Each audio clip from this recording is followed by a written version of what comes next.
안녕하세요. 30대 중반의 결혼 3년차 여자예요. 제 인생은 제법 잘 풀렸던 것 같아 이곳 필립의 사연방에 쓸만한 이야기가 딱히 없었어요. 그만큼 무탈하고 안정적인 삶을 살았는데 결혼 이후부터는 하루하루가 평범치 않았습니다. 시댁 이야기라는 건 당연히 잘 아시겠죠? 제 사연은 액션이 녹아든 아주 흥미진진한 스토리이니 시원한 통쾌감을 느끼시며 들어주시길 바랄게요. 저는 초등학교 시절 여느 어린이들처럼 태권도 도장을 다니며 몸을 단련했습니다. 처음 도복을 입고 하얀 띠를 맸을 땐 너무 부끄럽고 창피해서 소극적으로 운동했어요. 태권도가 보편화되어 여자아이들도 많았는데 저는 이상하게 적응이 되지 않아 태권도장을 갈 시간이 되면 엄마한테 가기 싫다고 땡깡을 부렸답니다. 하지만 엄마는 저에게 건강하고 바르게 자라기 위해서는 꼭 태권도를 배워야 한다고 하셨습니다. 그래서 전 결국 태권도를 그만두는 건 불가능한 일이니 피할 수 없으면 즐겨라 라는 명언을 마음에 새기고 하기 싫은 태권도에 억지로 정을 붙였습니다. 그랬더니 노란띠, 초록띠, 밤띠, 빨간띠까지 쑥쑥 올라갔고 국기원에 가서 일품을 따게 되었습니다. 그때 저의 태권도 실력은 다리가 180도까지 찢어져서 저보다 머리가 하나 더 있을 만큼 큰 키의 남학생을 발차기로 후려버릴 정도가 되었어요. 그리고 중학교 입학을 앞두고 있었는데 태권도장 관장님이 태권도 선수를 하면 어떻겠냐고 제안하셨어요. 저라면 어떠한 훈련도 버틸 수 있고 상대를 이길 수 있는 의지와 투지가 길러질 것이라며 선수를 해보라고 종용하시더군요.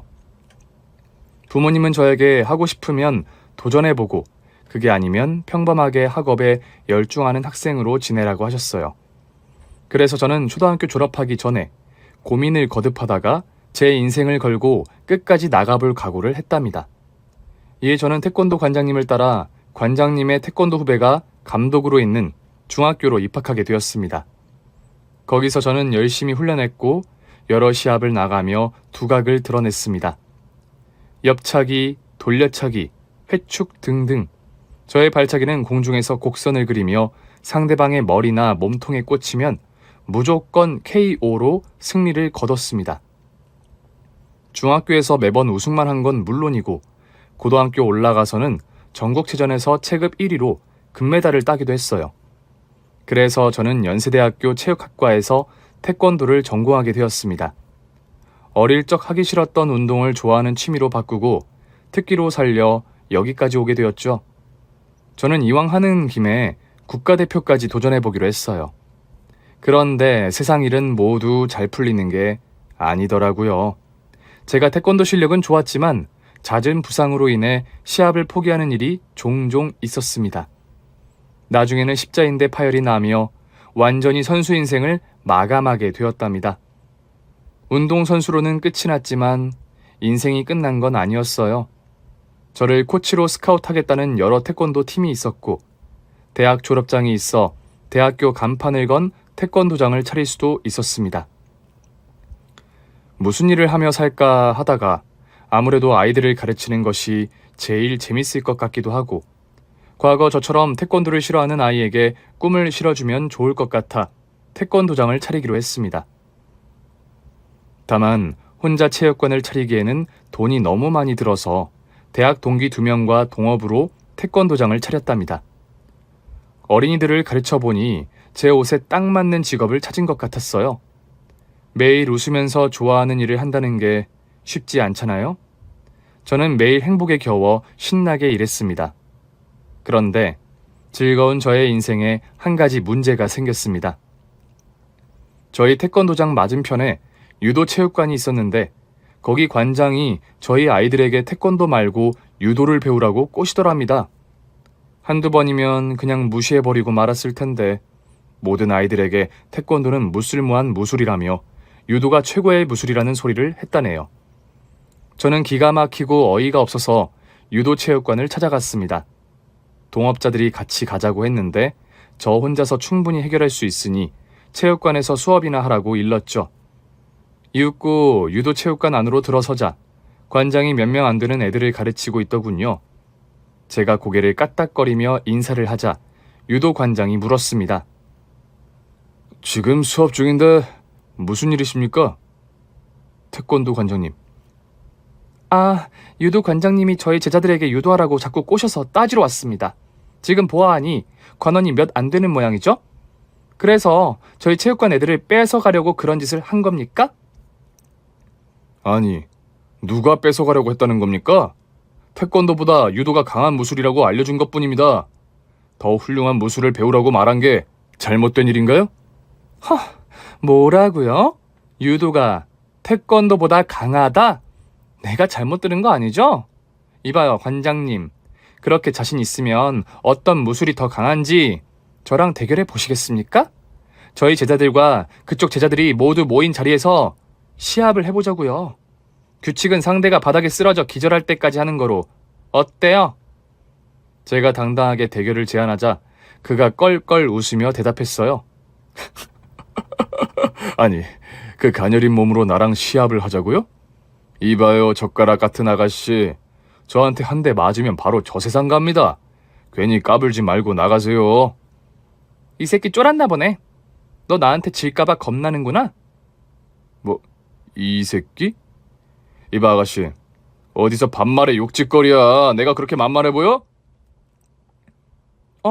완전 만만해. 그러니까 우리 제자들한테 헛소리 짓거린 대가를 치르란 말이야. 아, 생각해보니 좋은 아이디어야. 내가 당신을 이기면 태권도장 애들이 유도장으로 몰려올 테니 말이야. 좋아, 대결을 받아들이지. 날짜는 언제로 할까? 일주일 뒤 우리 체육관으로 와. 우리가 관원이 10배는 많은 것 같으니 적은 쪽에서 움직여야 편하겠지? 난 때와 장소를 가리지 않아. 명필은 붓을 가리지 않고 고수는 공간을 가리지 않는다. 다음 주에 보자. 그렇게 유도 관장의 코를 납작하게 해주고 더는 우리 관원들에게 영업질을 못하게 하려고 시합을 잡았습니다. 저는 일주일 동안 수업을 동업자들에게 맡기고 혼자 훈련에 몰입했어요. 상대의 키가 엄청 크고 덩치가 있어서 발차기의 힘을 더 강하게 기르려고 했답니다. 하루에 양발을 1000번씩 벽을 차며 단련했어요. 피멍이 들고 발이 퉁퉁 붓는 과정을 지나자 제 발이 쇳덩이처럼 단단해진 게 느껴졌습니다. 제가 운동선수 시절에 하던 훈련 방법이었는데 세월이 흘러 다시 해봐도 아주 좋은 훈련 방법 같았어요. 시간이 일주일 지나자 저희 태권도장에 제자들과 제가 기다리고 있었고 유도 관장과 그의 제자들이 약속한 시간에 찾아왔습니다. 검정 유도복을 입은 그는 씩 웃으며 제 앞에 섰습니다. 원한다면 내가 한 손만 쓰도록 하죠. 너너, 두 손 두 발 다 쓰세요. 오늘 당신과 나는 둘 중 하나 쓰러질 때까지 대결하는 겁니다. 에휴, 10초 안에 끝내야겠네. 길게 힘 빼지 말고 빨리 눕혀드릴게요.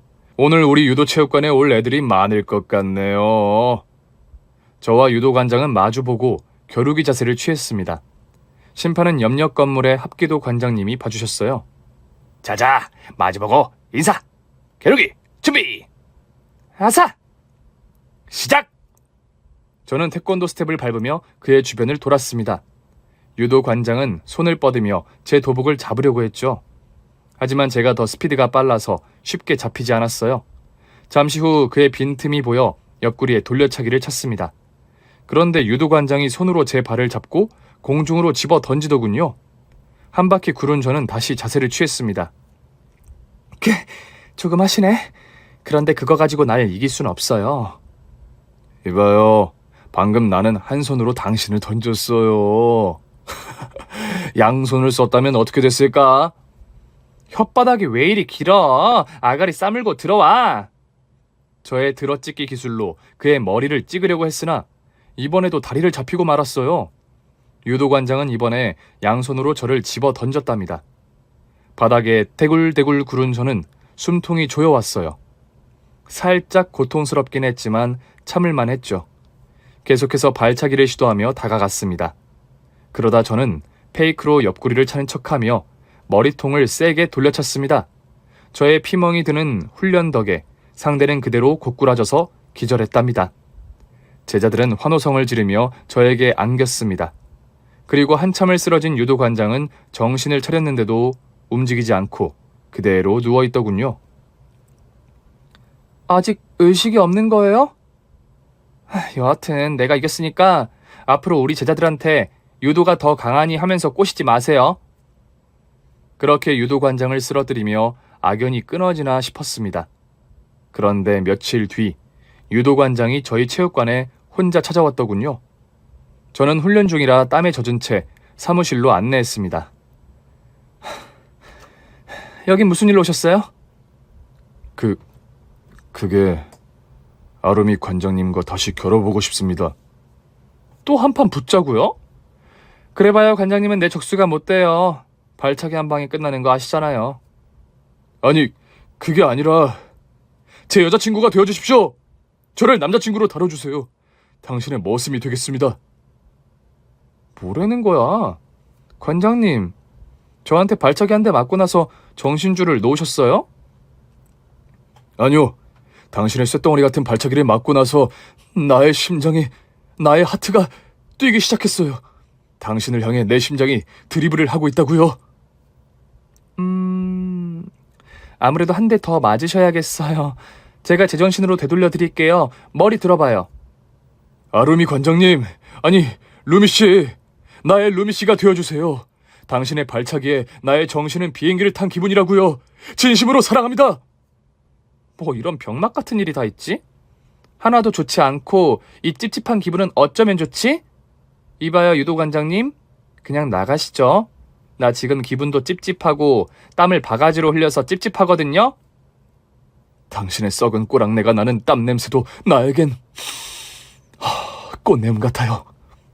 저는 안 되겠다 싶어 발차기를 한 대 갈겨서 유도 관장을 기절시켜버렸습니다. 그리곤 동료 관장들에게 치워달라고 부탁해서 쫓아냈습니다. 그런데 유도 관장은 그날 이후로 매일 저희 체육관에 찾아와서 저에게 고백을 하더군요. 저한테 쳐맞더니 사랑에 빠졌다고 그지 같은 소리를 날마다 짓거렸답니다. 나중에 저희 태권도장 제자들이 사귀라고 놀려대기까지 했어요. 저는 이 또한 지나가리라 생각하고 무시해버렸습니다. 하지만 그의 고백은 계절이 한 번 바뀌어도 멈추지 않았습니다. 뿐만 아니라 저한테 쳐맞은 뒤로는 저희 제자들에게 친절하게 대하며 유도 배우라는 말을 절대로 하지 않았어요. 태권도가 최고라며 제 이름을 대며 사랑한다고 전해달라고 말을 전했답니다. 이에 아이들은 깔깔 웃으며 저에게 와서는 유도체육관 관장님이 아루미 관장님을 사랑한대요 하며 낯뜨겁게 만들었어요. 결국에 저는 그와 끝장을 봐야겠다 결심하고 사석에서 한번 만나기로 했어요. 유도 관장은 양복 차림에 형형색색의 꽃다발을 들고 나왔더군요. 저는 오글거려서 고개를 숙이며 말했어요. 이봐요, 유도장 관장님. 저한테 왜 이러세요? 관장님 때문에 제자들하고 학부모님들이 난리라고요. 그래요? 뭐라고 난리던가요? 그야 유도장 관장님이랑 사귀라고요. 오호, 저의 작전이 성공했군요. 아루미 관장님, 그 소리 그만 듣고 싶으면 저랑 사귀어 주십시오. 그러지 않으면 계속해서 사랑의 세레나데를 멈추지 않을 거요. 돌겠네. 이봐요, 배고파요. 일단 밥이나 먹고 이야기합시다. 저는 몇 달 동안 유도장 관장을 피하다가 결국 같이 밥을 먹게 되었습니다. 저희 두 사람은 식사를 하면서 반주로 소주를 먹기 시작했는데 거기서 하지 말아야 할 것을 하고 말았답니다. 바로 술 대결이었어요.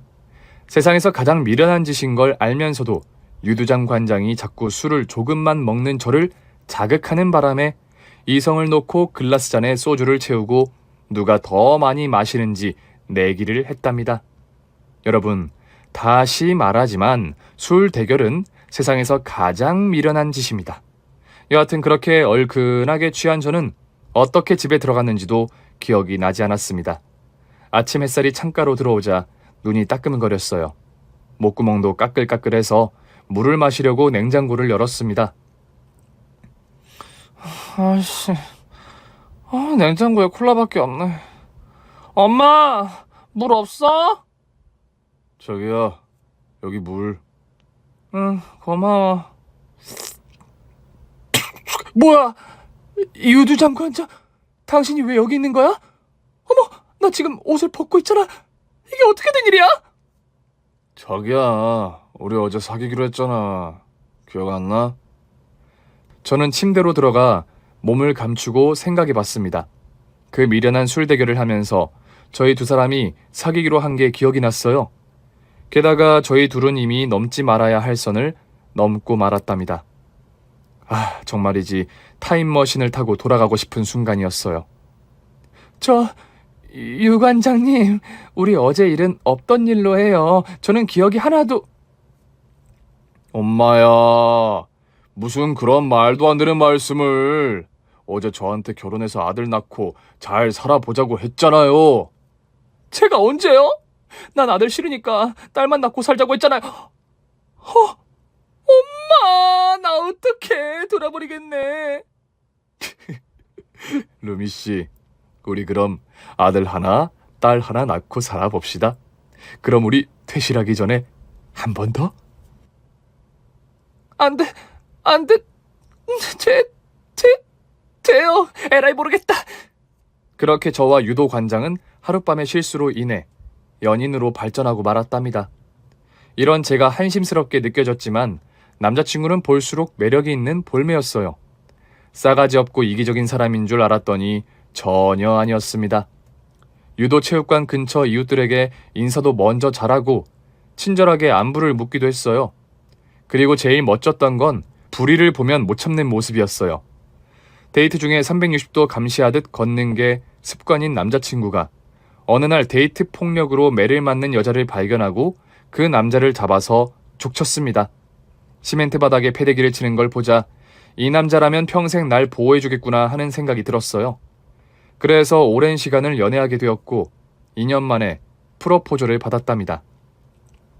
제 나이도 어느 정도 찼고 친정에서는 빨리 내보내고 싶어하는 눈치여서 결혼하겠다고 발표했더니 부모님이 엄청 좋아하셨어요. 제가 선머슴 같은 성격이라서 평생 남자를 만나지 못할 거라 생각하셨는데 어떤 마음씨 착한 남자가 당신들 딸을 데려가겠다는 건지 상을 주고 싶다고 말씀하셨네요.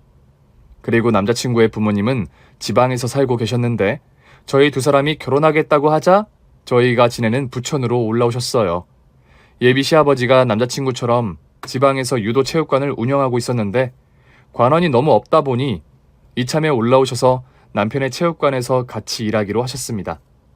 그래서 시부모님이 부천에 정착하시자마자 상견례를 치렀고 결혼식을 올리게 되었네요.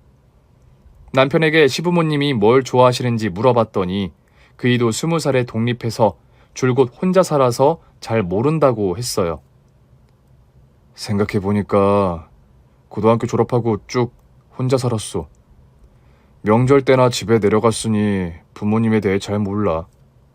여보, 효도는 셀프니까 우리 부모님은 내가 챙길게. 당신은 신경 쓰지 마. 아무리 그래도 바로 코앞에 사시는데 자주 찾아뵙고 지내야지. 그리고 신혼 초에 점수를 많이 따둬야 나중에 편하단 말이야. 우리 이번 주에 시댁 가자. 내가 가서 맛있는 것도 만들어드리고 선물도 사드릴게. 안 그래도 되는데. 알았어. 그럼 이번 주에는 우리 부모님 댁 가고 다음 주에는 처가에 가자. 나도 당신 부모님한테 점수 좀 따야지. 그렇게 그이와 서로 노력하는 자세로 신혼을 보내고 있었습니다. 시부모님은 경상도 분들이어서 그런지 말씀이 거의 없으셨어요. 2달이 넘도록 저에게 마음을 열지 않는 것처럼 느껴졌답니다. 그러던 어느 날 시댁에서 식사를 하고 나왔는데 전해드릴 용돈을 못 드리고 와서 다시 혼자 아파트로 올라갔습니다. 현관문 앞에 서서 초인종을 누르려고 하는데 시어머니의 비명소리가 들렸어요. 저는 귀를 가져다 대고 무슨 소리인지 들어봤습니다. 이 옆에 내가 이빨을 보이고 싸? 너 미쳤어?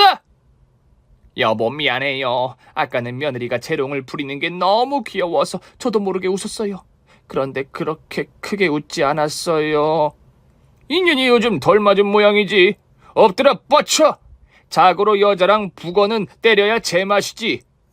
너 오늘 실수한 거 143가지나 있으니 그만큼 맞아봐라. 저는 분명하게 들었습니다. 시아버지가 시어머니한테 매지라는 소리를 말이죠. 그래서 바로 초인종을 울렸어요. 이윽고 현관문이 살짝 열렸어요. 너 아직 안 갔냐? 뭐 두고 간 거냐? 아버님, 제가 어머님께 드릴 말씀이 있어서요. 잠깐만 들어가면 안 될까요? 그래라. 난 나가서 담배 한 대 피우고 오마. 시아버지는 현관문을 열고 슬리퍼를 신고 나가셨습니다. 저는 집 안으로 들어가 시어머니가 괜찮은지 살펴봤답니다. 저에게 들키는 게 싫으셨는지 안방으로 들어가시며 문을 쾅 닫으셨습니다. 어머님, 저예요. 잠시 문 좀 열어주세요. 저 밖에서 다 들었어요. 어머님, 제가 도와드릴게요. 그러자 안방 문이 열리더군요. 시어머니는 눈물을 닦은 흔적을 고스란히 보이시며 아무렇지 않은 척 연기를 하셨어요. 나한테 할 말이 있다고? 어머님, 아버님한테 맞고 사셨어요? 현관 밖에서 다 들었어요. 에휴, 쪽팔리게 며느리한테 걸리고 말았네. 그래, 맞다. 네 시애비가 평생 날 괴롭히는구나. 나이 먹으면 달라질 줄 알았는데 어찌 된 게 더 고약해지고 심해졌다. 어머님, 그럼 이혼을 하시든 도움을 요청하시든 해야죠. 그 이도 알아요? 제 남편도 어머님이 매 맞고 사는 걸 아냐고요. 투장이는 모르지. 네 시애비는 나랑 단둘이 있을 때만 매를 드는 사람이야. 절대 남에게 자신의 악행을 보이지 않을 사람이라고. 밖에서는 선비 노릇하고 다니는 양반이라니까. 시어머니의 말씀을 들어보니 시집 오시고 몇 년 뒤부터 손찌검을 당해왔다는 겁니다. 저는 아무리 옛날이라고 해도 어떻게 그럴 수가 있냐고 물었어요. 어머님, 그럼 평생 참고 살아오신 거예요? 어떻게 수십 년을 맞고만 살아오실 수가 있어요? 너도 내가 등신 같지. 그런데 어쩌겠냐. 가난한 우리 집에 네 시아버지가 돈을 꼬박꼬박 붙여주고 내 동생들 공부까지 시켜줬다. 나 하나만 참으면 모든 사람들이 행복해지니까 참은 거야. 아무리 그래도 어떻게 수십 년을 참아왔어요? 그러게 말이다. 젊었을 때는 친정 때문에 참았는데 나이 들면서는 내가 왜 참는지도 이해가 안 되더라. 그냥 맞고 사는 게 내 인생이구나 싶은 건가 봐. 새아가, 오늘은 아무것도 못 들은 거로 하고 돌아가라. 내 아들한테도 비밀로 해주고 말이야. 어머님, 이대로 못 가겠어요. 제가 어머님께 한 가지 제안을 해야겠네요. 뭐, 제안? 무슨 제안? 저는 맞고 사는 시어머니를 가만두면 안 되겠다 싶어 태권도장에 나오시라고 일렀습니다. 저한테 무술을 배워 시아버지한테 복수하게 해드릴 생각이었습니다. 첫 달은 하루에 1시간씩만 내서 워밍업만 시켜드렸어요. 정신을 강하게 하는 명상과 기본 발차기만 가르쳐드렸죠. 이후 품새와 호신술을 알려드렸고 3개월 뒤부터는 1대1 훈련을 시작했답니다. 저와 시어머니는 매일 새벽에 타이어를 끌고 산을 올랐습니다. 어머님, 정신이 육체를 지배한다. 마음 먹으면 안 될 게 없다. 아시겠습니까? 네, 관장님, 마음 단디 먹고 오르겠습니다. 이야! 이야! 좋습니다. 산 정상까지 쉬지 않고 올라갑니다. 저희 두 사람은 등산객들의 신기한 눈초리를 받으며 산 정상까지 타이어를 끌고 올라갔습니다. 거기까지가 워밍업이었어요. 산 정상에서 조금 내려오면 썩은 나무가 한 그루 있었는데 그 나무에 발차기를 양발로 1000번씩 차고 내려왔답니다. 아사! 발등에 피멍이 들 때까지 차줍니다. 멈추지 않습니다. 관장님, 이렇게 하면 골병 드는 거 아닌가요? 내 발등에 불이 날 것 같습니다. 어머님, 시아버지한테 또 맞고 살 겁니까? 최근에 언제 맞으셨습니까? 바로 어제입니다. 남편놈이 텔레비전 보고 크게 웃었다고 내 뺨을 날렸습니다, 관장님. 뭐라고요? 이런 제기랄. 어머님, 지금 눈앞에 있는 나무를 당신의 남편이라 생각하고 실컷 차줍니다. 네.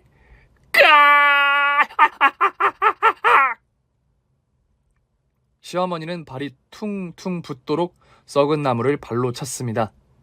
그렇게 훈련을 마치고 내려오면 카페에 들러 오랜 대화를 나누었습니다. 앞으로 어떻게 살지에 관한 이야기도 나누고 얼마만큼의 훈련을 더 해야 고수가 되는지 대화를 나눴어요. 그렇게 4개월을 더 훈련하고 나자 시어머니는 준비된 인간병기가 되었습니다. 이젠 타이어를 끌고 산 정상까지 저보다 빨리 도착했답니다. 그리고 떨어지는 낙엽을 발가락으로 잡는 민첩함과 자갈돌을 던져 뒤돌려차기로 격파도 가능해졌어요. 저도 겨우 하는 것들이었는데 시어머니는 이를 악물고 8개월 만에 이 모든 걸 수련하셨습니다. 저는 이제 모든 준비가 된 것 같아 그만 훈련을 해도 좋겠다고 했어요. 시어머니는 그렇게 훈련했음에도 시아버지 앞에만 서면 아무것도 못하겠다고 지레 겁먹은 말씀을 하셨어요. 아름이 관장님, 세아가 난 네 시아버지 얼굴만 보면 위축이 돼. 몸이 사시나무처럼 벌벌 떨린다고. 어제도 몽둥이로 몇 대 맞았는데 반항 한번 하지 못했다. 어머님, 정신적으로 지배당한 상태라 그런 것 같아요. 그 문제는 곧 해결될 겁니다. 어머님, 이번 주에 어머님 생신이시죠? 그날이 결전의 날입니다.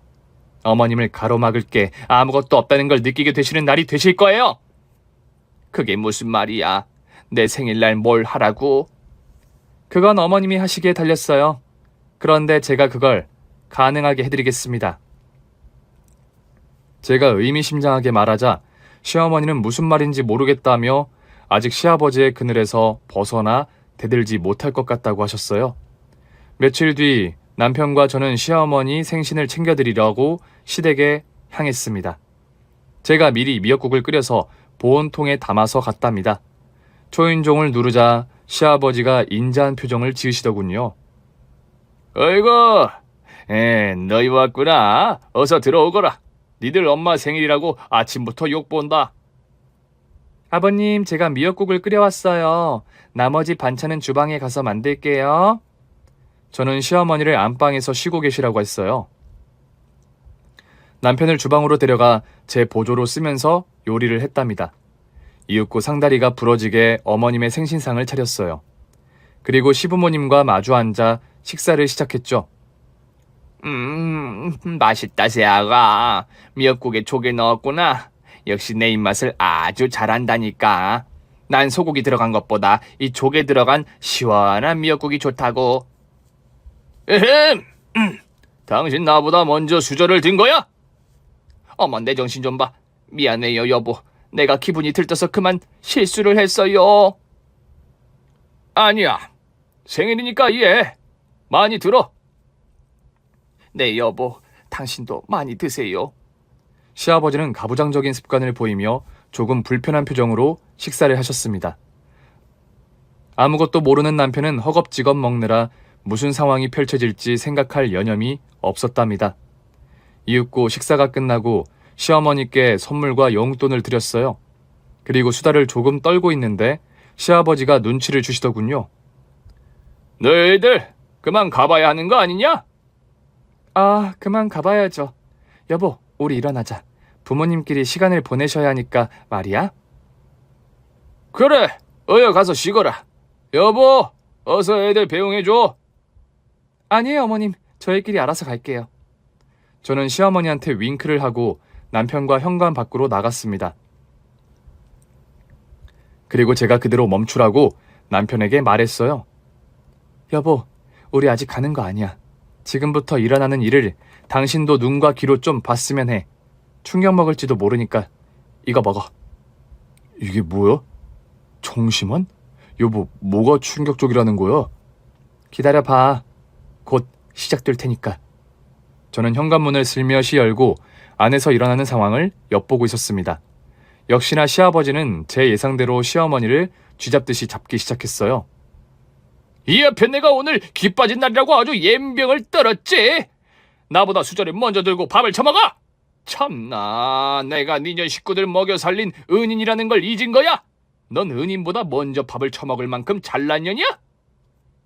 여보, 그건 제가 잘못했어요. 기분이 너무 좋아서 저도 모르게 그만. 잘못한 게 그거 하나면 다행이게. 아까 당신 새 곁에 뭐라고 그랬어? 가족 중 미역국을 끓여준 게 이번이 처음이라고? 이년아, 네가 그렇게 말하면 내가 뭐가 돼? 아이고, 미안해요, 여보, 용서해 주세요. 잘못을 했으면 맞아야지. 시아버지는 시어머니의 따귀를 있는 힘껏 날려서 바닥에 넘어지게 만들었습니다. 남편은 그 광경을 저와 같이 보며 깜짝 놀랐어요. 이게 무슨 상황이야? 아버지가 엄마를 때린 거야? 이게 무슨... 쉿, 가만히 있어. 난 오늘 당신이 시아버지가 어떤 사람인지 민낯을 확실히 봤으면 좋겠어. 계속 봐봐. 시아버지는 명령조로 시어머니한테 소리쳤습니다. 엎드려 뻗쳐, 이 무식한 년아! 주제 파악하지 못하는 질푼이년. 여보, 잘못했어요. 엎드려 뻗치면 또 매를 드실 건가요? 이년이 한두 번 맞는 것도 아닌데 어디서 질문이야? 마침 여기 북어가 있네. 이거 좋다. 자고로 여자랑 북어는 때릴수록 맛이 좋아진다고 했지. 일석이조의 순간이구만. 자, 제대로 뻗쳐. 시작한다. 시아버지가 북어를 들고 시어머니의 엉덩이와 허벅지를 내려쳤습니다. 그런데 북어가 부서지자 다른 북어를 들고 오시더군요. 이번에는 물에 적신 북어였답니다. 물 먹은 북어다. 인사해, 이년아. 그래? 내 말을 안 듣네? 아니에요. 인사할게요. 북어야, 안녕. 지금부터 날 때릴 너를 반갑게 맞이할게. 그럼 들어오렴. 됐어요, 여보? 역시 몇 대 맞으니까 말을 잘 듣는 개가 되잖아. 자, 그럼 얼마나 충직한 개새끼인지 볼까? 젖은 북어 대가리가 간다! 시아버지가 하는 짓을 보고 있던 남편은 참지 못하고 현관문을 벌컥 열고 들어갔습니다. 아버지! 지금 뭐 하는 짓이에요? 엄마가 때릴 데가 어디 있다고 이러는 거예요? 아버지 평생 이렇게 엄마를 괴롭혀온 거예요? 아니, 너 아까 나갔잖아. 어떻게 들어온 거야? 그 순간 제가 모습을 드러냈습니다. 그리고 시어머니와 눈이 마주쳤죠. 여보, 당신은 비켜있어. 이 일에 어머님이 직접 해결하실 거야. 제가 준비한 가방을 내려놓자 시아버지가 뭐 하는 짓이냐고 묻더군요. 너희 뭐하러 다시 온 거야? 오늘 니들이 본 건 오해다. 우리 부부 사이에는 아무런 문제가 없다고. 문제가 없다뇨? 아버님 그동안 어머님을 그렇게 힘들게 괴롭혀놓고 아무 일이 아니라고요? 참 뻔뻔하시네요. 어머님, 이제 그만 일어나세요. 제가 어머님의 겁을 상실시켜드리겠습니다. 오늘 그동안 배운 기술을 모두 쓰는 날이라고요. 시어머니는 제 말을 들으시고 벌떡 일어나셨습니다. 그런데 여전히 사시나무처럼 떨고 계셨어요. 그래서 저는 가방에서 뭔가를 꺼냈어요. 어머님, 이거 가지고 왔어요. 제가 아버님을 향해 던질 테니 훈련한다고 생각하고 발차기를 하세요. 이제 어머니 힘을 보여주세요. 저는 시어머니가 매일 발차기를 수련하던 썩은 나무의 가지를 수십 개 주워왔습니다. 그걸 시아버지를 향해 던지면 겁이 사라지리라 믿고 준비해 온 거죠. 너 지금 뭐 하는 짓이야? 그 나뭇가지는 뭐고? 도대체 무슨 짓을 꾸민 거냐? 시아버지를 향해 나뭇가지 하나를 던지자 시어머니가 본능적으로 발등으로 나뭇가지를 차면서 시아버지의 죽탱이도 같이 찼습니다. 시아버지는 한 방에 바닥으로 나가 떨어졌습니다. 어머, 됐다고 새아가. 다시 또 던져봐라. 오호라, 역시 내 예상이 맞았어. 자, 다시 던집니다, 어머님. 이번에는 높이 던진 나뭇가지를 발 뒤꿈치로 내리 찍으며 시아버지의 등도 같이 찍어버렸습니다. 아사! 좋다. 새아가 다시 던져라. 어머님, 저에겐 209개의 나뭇가지가 남아있습니다. 한참 남았으니 실컷 즐기시죠. 와사! 와라! 아뵤! 아사! 아사사! 시어머니는 나뭇가지를 발로 차는 동시에 시아버지를 개패듯이 패줬습니다. 시아버지는 면상에 붉은 피를 흘리고 있었어요. 이것들이 돌았나? 지금 집안 가장을 때리는 거야? 너 이 새끼야. 너는 날 30년 넘게 때렸잖아, 이 개새끼야. 더 맞아. 아직 멀었다고. 또. 시어머니는 신난 듯이 제가 던져주는 나뭇가지 덕분에 겁을 풀고 시아버지의 온몸을 사정없이 날렸습니다. 시아버지가 방어를 하려고 시모의 발을 잡으려고 해봤지만 번개처럼 빠른 발차기에는 유도 기술이 속수무책이었습니다. 저는 깔깔 웃으며 계속해서 나뭇가지를 던져주었고 시어머니는 쇳덩이 같은 발로 시아버지를 조사버렸습니다. 바닥에 녹다운이 되어 침을 질질 흘리고 있었어요. 그러자 제가 남편에게 심부름을 시켰어요. 여보, 30년 넘게 당신 어머님을 개패듯이 팬 시아버지한테 물벼락 좀 쳐줘. 알겠어. 엄마, 조금만 기다려요. 아버지 다시 일으켜 드릴 테니까 하던 거 계속하세요. 그이는 아주 착한 남편이었습니다. 세숫대야에 찬물을 담아와서 시아버지 면상에 시원하게 부어줬습니다. 이것들이 다 뭐하는 거야? 아들 새끼는 애비한테 물벼락을 주질 않나? 며느리랑 마누라녀는 둘이 짜고 날 공격하질 않나? 이게 무슨 그림이야? 야, 박옥순, 당장 그만 못해. 엎드려 뻗쳐. 당장 뻗치란 말이야, 이년아. 어머나 죄송해요, 여보. 내가 왜 이런 짓을 저질렀는지 모르겠어요. 라고 할 줄 알았냐? 이 씨바 개 사이코놈아. 내가 수십 년 동안 맞아온 거 오늘 싹 다 갚아줄 거야. 새아가, 이제 나뭇가지 그만 던져도 된다. 이제 겁이 하나도 안 난다고. 드디어 극복하셨군요. 훌륭하십니다, 어머님. 그럼 이제부터 저희는 앉아서 구경하겠습니다. 시작하시죠. 저는 남편의 팔을 잡고 소파에 앉았습니다. 그리고는 시어머니의 화려한 발차기 기술을 구경하며 박수갈채를 보냈어요. 저는 재미를 붙이려고 해설까지 했답니다. 환상적인 뒤차기! 상대 선수의 낭심에 맞았군요. 6시 내 고환 공격 멋졌습니다. 6시 내 고환? 그게 뭐야? 거시기가 6시 방향에 붙어있잖아. 그 쌍방울 말이야. 아, 그래서 6시 내 고환이야? 자, 다음 박옥순 선수의 품새 공격이 나옵니다. 태극 7장인가요? 아래 차고 목 날리고 대가리 잡고 팔꿈치로 확! 좋습니다. 상대 선수 쌍코피가 터지고 말았네요. 우리 박옥순 선수 30년의 한을 풀고 있습니다. 아직 끝나려면 멀었죠?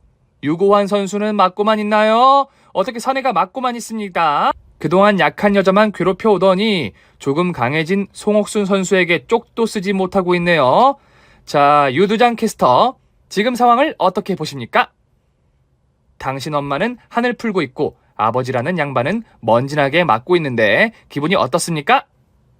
엄마 파이팅! 사랑해! 그동안 몰랐던 거 미안해! 그렇게 시아버지의 편을 들어주지 않았고 저희 응원에 힘입은 시어머니는 썩은 나무에서 했던 1000번의 발차기로 연타를 날리기 시작했습니다. 30분이 넘도록 발사대기와 발 방망이를 맞은 시아버지는 눈을 뜨지 못할 정도로 얼굴이 부어올랐고 온몸이 타박상을 입어 꼼짝도 하지 못했어요. 그만해 여보. 당신 날 얼마나 더 패야 끝을 낼 거야. 당신 내일 내 얼굴을 보고 똑같이 할 수 있을까? 이 새끼야, 너 오늘 내 생일인 거 잊었니? 새애기가 내 생일 선물로 미역국만 끓여온 줄 알아? 네 놈을 개패듯이 패고 이혼시켜준다고 했어. 당신이 그동안 날 패왔던 기록을 모두 떼어왔어. 내가 병원에서 치료받았던 거 싹 다 모았다고, 이 자식아. 이거로 며느리가 선임한 변호사한테 이혼 소장 써왔거든. 이게 바로 오늘 내 최고의 선물이다, 이 새끼야. 제가 가방에서 꺼내 이혼 소장을 시어머니께 드리자 바로 바닥에 누워있는 시아버지 눈앞에 들이밀더군요. 여보, 이거 뭐야? 이혼 소장 뒤에 내용 증명서, 위자료, 육체적 정신적 피해 보상금 10억? 그래, 내가 받은 상처와 고통에 대한 대가야, 십장생아. 여보, 저기 옥순이, 우리 이러지 말고 대화로 풀자고. 내가 그동안 잘못했네. 이 오빠가 사과할 테니 이혼하자는 건 취소하자고. 하, 남자랑 북어랑 공통점이 뭔지 알아? 안 패면 답답해. 내가 시원할 때까지 더 맞아봐라, 이 개자식아! 시어머니는 제가 아무 말도 하지 않았는데 스스로 발차기를 시작하셨습니다.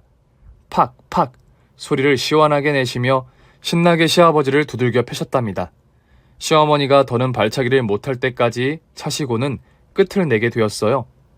이혼 소장을 시아버지 면상 위에 올려놓고 저희 부부와 시어머니는 시댁에서 벗어났습니다.